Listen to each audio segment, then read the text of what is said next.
Kejadian sampai sekarang. Saya tugas di Mekah 2010, menerima jemaah haji yang pertama. Begitu datang sholat, Masya Allah, isyanya sholat di situ, Allahu Akbar. Imamnya disirkan, Alhamdulillahi Rabbil Alamin. Imamnya Muhammadiyah sendiri. Masya Allah. Begitu sholat subuh, imamnya nggak kunut. Lengkap sudah itu. Apa saya bilang kan semalam Muhammadiyah kan yang nggak kunut. Padahal nggak ada Muhammadiyah, nggak ada NU dari zaman Nabi, Masya Allah. Dan yang paling hebat, dua pendiri ormas besar itu bersaudara dan belajarnya sama-sama. Sama-sama berangkatnya bareng, satu nasab yang sama, belajar di satu guru yang sama, kembali yang sama, punya misi yang berbeda. Yuk kita buktikan.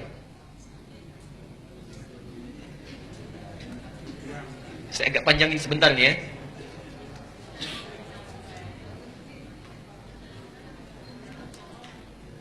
Satu, namanya Kiai Haji Muhammad Hashim Al-Ash'ari. Muhammad Hashim Al-Ash'ari. Kemudian nanti mendirikan Nahdlatul Ulama tanggal 31 Januari tahun 1926. Kedua, siapa namanya? Kiai Haji Ahmad Dahlan. Sebetulnya bukan nama asli, nama aslinya Muhammad Darwish. Muhammad Darwish. Cuma nanti saat pergi ke Mekah, keduanya ini oleh gurunya Muhammad Darwish diganti nama menjadi Ahmad Dahlan. Ahmad Dahlan mendirikan Muhammadiyah tanggal 18 November tahun 1912. Nah, pertama, dua-duanya ini bersaudara. Bersaudara, ketemu nasabnya di saudara jauhnya. Muhammad Hashim Al-Ash'ari bin Abdul Wahid bin Abdul Wahid bin Abdul Halim. Abdul Halim nama aslinya Pangeran Bernawa, Pangeran Benawa bin Abdurrahman. Abdurrahman nama aslinya Sultan Hadiwijaya, dikenal dengan Joko Tingkir. Bin Abdul Fattah bin Abdul Aziz bin Abdullah bin Maulana Ishaq. Siapa Maulana Ishaq itu? Bapaknya Raden Ainul Yakin yang dikenal dengan Sunan Giri. Bertemulah nasabnya di Maulana Ishaq. Maulana Ishaq. Nanti kita jelaskan siapa Maulana Ishaq ini. Kiai Haji Ahmad Dahlan, ini nasabnya nyambung ke sini Maulana Ishaq. Kiai Haji Ahmad Dahlan bin Kiai Haji Abu Bakar, bin Kiai Haji Ilyas, bin Kiai Sulaiman, bin Kiai Murtada, bin Demang Jurang Juru Kapindo, bin Demang Jurang Juru Sapisan, bin Kiai Gerbek, bin Maulana Ishaq. Maulana Ishaq. Bertemu di sini. Ya. Siapa Maulana Ishaq ini? Adalah satu dari dua anaknya Syekh Ahmad Jumadil Kubra yang membawa Islam, asalnya dari Mesir, datang dengan 8 orang temannya atas perintah dari kekhilafahan Turki supaya datang ke Nusantara memberikan nilai-nilai Islam. Namanya Ahmad Jumadil Kubra. Punya 2 orang anak, satu Maulana Ishaq, yang kedua Syarif Abdullah. Syarif Abdullah. Maulana Ishaq ini nanti yang akan melahirkan 2 keturunan ini. Syarif Abdullah ini tinggalnya di Mesir, tidak ikut ke Nusantara. Tapi nanti pada tahun sekitaran awal abad ke-15 akan bertemu dengan seorang perempuan luar biasa yang sudah masuk Islam, anaknya Prabu Siliwangi. Prabu Siliwangi itu siapa? Nama aslinya Pamenah Rasa. Pamenah Rasa punya kekuasaan yang luar biasa, luas ya. Kalau dari Cirebon batas Jawa Tengah sampai dengan ke ujung wilayah Banten, ibu kotanya di Bogor. Dulu namanya Pamenah Rasa. Pamenah Rasa ini dulu inspeksi datang ke wilayah Subang pada masa itu sampai dengan ke Karawang. Di Karawang itulah bertemu dengan seorang perempuan yang bersih luar biasa, cantik, taat, sedang baca Quran. Muridnya Syekh Hasanuddin. Syekh Hasanuddin itu karena dulu menimba ilmu Qurannya di Mekah, dikenal dengan Ummul Qura, maka disebut dengan Syekh Qura. Syekh Qura. Siapa perempuan ini? Namanya Nyai Subang Larang. Nyai Subang Larang. Jatuh cinta dengan Nyai Subang Larang, menikahlah dengan beliau ini. Setelah menikah, pada tahun 1423, memiliki keturunan pertama laki-laki, diberi nama dengan Walang Sungsang. Walang Sungsang. 1426 punya anak yang kedua, perempuan, diberi nama Nyai Rara Santang. Rara Santang. 1427 lahir anak yang ketiga, diberi nama dengan Raja Sengara. Raja Sengara. Nah, kakak ini, 2 kakaknya, Walang Sungsang dengan Rara Santang, kemudian muncul satu masa ingin berhaji. Datanglah ke kota Mekah. Ya. Kemudian mereka datang ke Mekah setelah menunaikan ibadah haji, berganti nama. Ini Walang Sungsang menjadi Ki Abdullah Iman. Kan yang ini ya, Abdullah Iman namanya. Gelarnya Ki Samadullah. Gelarnya Ki Samadullah, Kiai Samadullah. Samadullah. Ini Rara Santang berganti nama menjadi Syarifah Mudaim. Syarifah Mudaim. Saat akan pulang di jalan bertemu dengan Syarif Abdullah. Syarif Abdullah langsung meminang Syarifah Mudaim untuk dijadikan istrinya. Menikahlah kedua orang ini, lantas berangkat ke Mesir. Di Mesir kemudian mereka menyatu, bersama-sama berumah tangga, melahirkan seorang anak namanya Syarif Hidayatullah.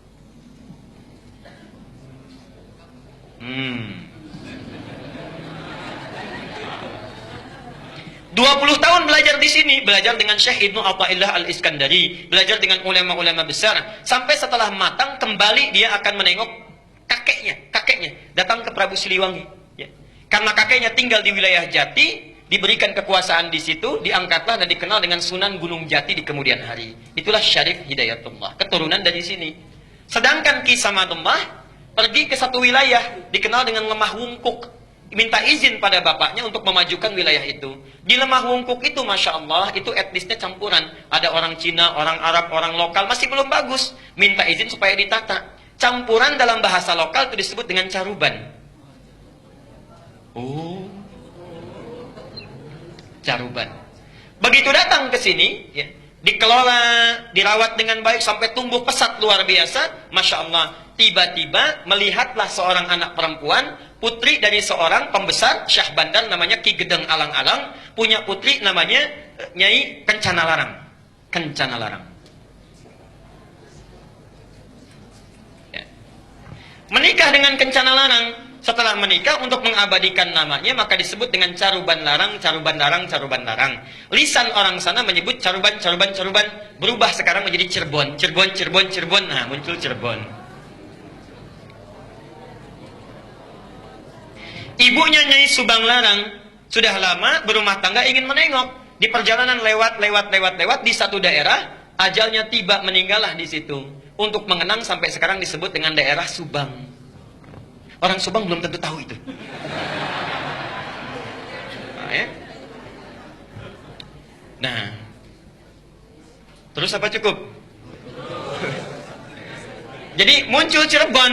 Nah, karena Cirebon sudah maju, maka kemudian diangkatlah, diberi gelar oleh Prabu Siliwangi, diberi gelar namanya Mangkubumi. Ya, Mangkubumi. Ini pertama gelar ini. Mangkubumi itu artinya khalifah fil ard. Al-Baqarah ayat ke-30. Wa idh qala rabbuka lil malaikati inni ja'ilun fil ardi khalifah. Fil ardi itu bumi. Khalifah, mangku, yang merawat, memangku bumi. Jadi gelar mangku bumi itu sama dengan khalifah. Jadi salah total kalau mengganti gelar khalifah menjadi mangku bumi. Sami mawon.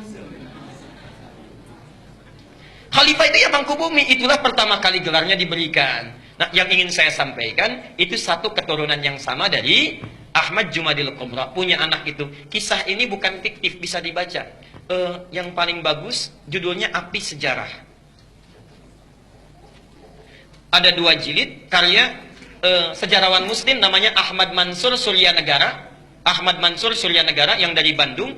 Jilid yang pertama warnanya hitam, halaman 148. Itu dimulai di situ kisahnya. Yang punya bukunya silahkan. Nah, apa hubungannya dengan yang paling atas? Kiai Haji Ahmad Dahlan, Kiai Haji Muhammad Hashim Asy'ari, itu berangkatnya bareng, satu keturunan, berangkat bareng. Di Mekah itu berguru pada seorang ulama besar, alim luar biasa dari Minangkabau, namanya Syekh Ahmad Khatib Al-Minangkabawi. Syekh Ahmad Khatib Al-Minangkabawi. Ada juga yang menyebutkan riwayat dari Sambas, Syekh Ahmad Khatib As-Sambasi. Belajar dari situ, setelah selesai, dua-duanya punya keunikan. Kiai Haji Ahmad Dahlan itu senang sekali praktek. Ya, tidak terlalu banyak teoritis. Langsung praktek. Begitu pulang ke Nusantara, langsung mempraktekkan ajaran-ajarannya, membuat persyarikatan, kemudian persyarikatan Muhammadiyah. Muhammad itu nama Nabi, Yah itu nisbah, mengikuti. Jadi ingin memperbaiki keadaan seperti sesuai dengan Nabi. Bikin rumah sakit, bikin sekolah, dan sebagainya. Praktek dakwah. Kiai Haji Hashim Asy'ari, Muhammad Hashim Al-Asy'ari, Masya Allah, beliau itu senang nulis kitab. Beda dengan Ahmad Dahlan. Menulis kitab sampai ada 19 karya beliau dihimpun di satu kitab besar. 19 kitab. Dari mulai pertama adab dalam menuntut ilmu, kedua risalah Ahlussunnah wal Jamaah, ada kitab An-Nurul Mubin fi Mahabbati Sayyidil Mursalin, sampai 19 kitab. Masya Allah. Jadi akan menyeimbangkan saudaranya praktek, yang satu memberikan teorinya. Itu asalnya. Dan kalau Anda baca buku aslinya, kitabnya, Masya Allah, itu sama persis, gak ada bedanya. Gak ada bedanya. Aliran-aliran menyimpang yang di Tanah Jawa disebutkan sama sekali. Misal, Risalah Ahlussunnah wal Jamaah buka halaman ke-9. Faslu awal zuhuril bid'ah fi ardi Jawa wal mubtadi'ina fiha. Pasal menerangkan tentang awal munculnya bid'ah di Tanah Jawa dan siapa tokoh-tokohnya. Bid'ah yang dimaksudkan bukan fikih tapi akidah. Tapi akidah. Halaman ke-10 paragraf yang kedua, baris 1 sampai dengan baris yang keempat. Silahkan lihat. Wa minhum rafidhiyuna. Di antara aliran bid'ah itu adalah Syiah Rafidah. Syiah, ya. Beliau langsung menyebutkan, bukan saya. Beliau langsung yang menyebutkan. Asalnya semua sunni, kata beliau itu. Semua sunni. Cuma terjadi di tahun 1333 Hijrah, sama dengan 1909 Masehi. Datang tiba-tiba entah dari mana, ada satu aliran disebut dengan Syiah. Pekerjaannya, yasubbuna sayyidana Abu Bakr wa Umar radhiyallahu anhuma. Seringkali mencela dua sahabat Nabi, yaitu Abu Bakar dan Umar. Disebutkan dalilnya, hadisnya. Kemudian halaman yang ke-11-nya, wa minhumul abahiyuna, ada aliran kepercayaan abal-abal, abahiyun, semua boleh. Siapa mereka? Yang merasa dekat dengan Allah, wasafa qalbuhu, hatinya merasa sudah bersih, jernih. Sehingga kalau sudah bersih jernih itu tidak berlaku ketentuan dan larangan. Jadi kalau nggak sholat pun nggak apa-apa karena sudah dekat dengan Allah. Gelarnya tinggi, Pak Kiai. Pak Kiai kok nggak sholat ya? Kan sudah adzan. Jasad bapak bersama adik, tapi roh bapak sedang sholat. Nah itu diantara yang kacau itu ya. Jadi larangan nggak berlaku karena sudah dekat dengan Allah. Ini penyimpangan langsung disebutkan di Quran surah ke-2 ayat 80 Al-Baqarah. Ya. Ada lagi aliran yang reinkarnasi tanasukhil arwah. Ya. Bahkan ada jahlatul mutasawwifah, orang sufi yang paling bodoh. Orang sufi yang paling bodoh disebutkan oleh beliau. Siapa itu? Itu yang mengaku menyatu dengan Tuhan. Mengaku dengan Tuhan. Allah sedang menyatu dengan dirinya, manunggaling kaulah Gusti. Siapa kamu? Saya adalah Allah. Allah sedang apa? Allah sedang makan. Nah itu sudah lain. Jadi itu diantara kitab-kitab beliau. Nah, jadi tidak ada bedanya. Kisah yang terakhir yang ingin saya tutup, satu kali muridnya Kiai Haji Hasyim Asy'ari itu berkunjung ke Kauman ke Jogja. Karena Ahmad Dahlan pulang ke Kauman, Hasyim Asy'ari pulang ke Tebu Ireng ke Jombang. Datanglah dari Jombang itu, kemudian ke wilayah Kauman, dilihat di situ. Kok ini beda ya katanya. Balik lagi ke Tebu Ireng. Syekh katanya, itu ada aliran di Kauman yang menyimpang. Bagaimana caranya? Begini. Siapa orangnya? Namanya sekian. Ciri-cirinya bagaimana seperti ini? Itu bukan menyimpang. Itu saudara saya. Bantu sana balik lagi. Masya Allah. Ketika membantu balik lagi, kemudian sampai di situ berumah tangga, punya anak namanya Ahmad Azhar Bashir. Sampai kemudian jadi pimpinan pusat Muhammadiyah. Yang digantikan oleh Amin Rais. Digantikan oleh Syafi'i Ma'arif. Digantikan Din Samsudin. Agustus nanti mau muktamar itu. Ya, mau diganti lagi karena sudah 2 periode. Saya baca itu. Saya baca, jadi saya tahu itu. Ya, sama juga NU juga begitu, sama sampai sekarang sampai Aqil Siraj. Ya, Hasyim Muzadi digantikan Aqil Siraj, sekarang mau nyalon lagi yang kedua itu. Ya, jadi insya Allah baca.